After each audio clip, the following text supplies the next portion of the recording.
What are some of the things that you see when they're done incorrectly and they end up on your desk and you're having to fix it? What are some of those common misses?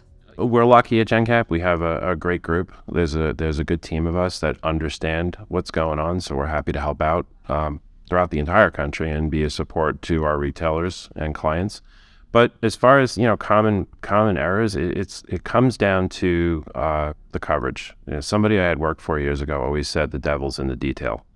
The named insured endorsement has to be worded properly. You need to make sure that you have all your named insureds, additional insureds. There could be a lengthy list. That's something you need to ask for prior to binding, just to make sure that everybody's scheduled. Because if a claim comes in and they're named in discovery, they're not going to have coverage under the policy. So now you got to explain that or go back and try and get that fixed after the fact, which is always complicated.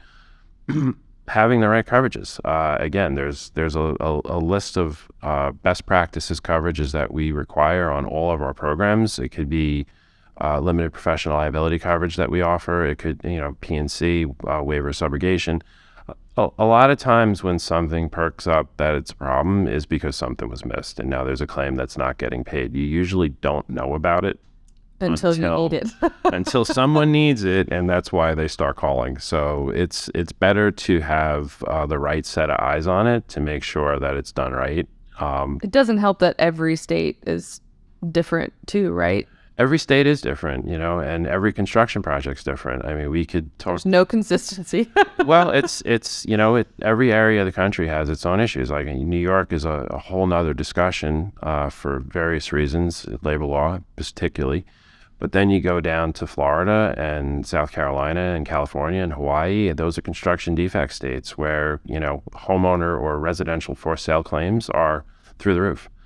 So it's very difficult to find limits. There's certain parts of the country where we'd be lucky if we could find 100 million, depending on what the project is. And there's other parts of the country where, it's pretty straightforward. If it's, commercial or for rent, no big deal. Frame construction brings in a whole nother area of issues. Again, the whole premise of it is working with somebody that is experienced and that doesn't just do construction, but they understand construction so that they can have those conversations. It goes so far too, is even on a condo building, is making sure, do they add a sales office or not? Is that picked up? Where is that covered?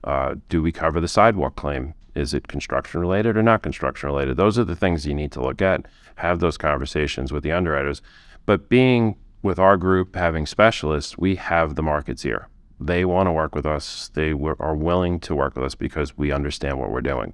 And we're not just kind of throwing it out there and hoping for the best, because a lot of trust you're properly vetting the risk and asking the right questions and getting all the information that's required to underwrite it. Correct. And you're not missing markets. That's the other thing. If you're not in the space, you're not going to know all the markets.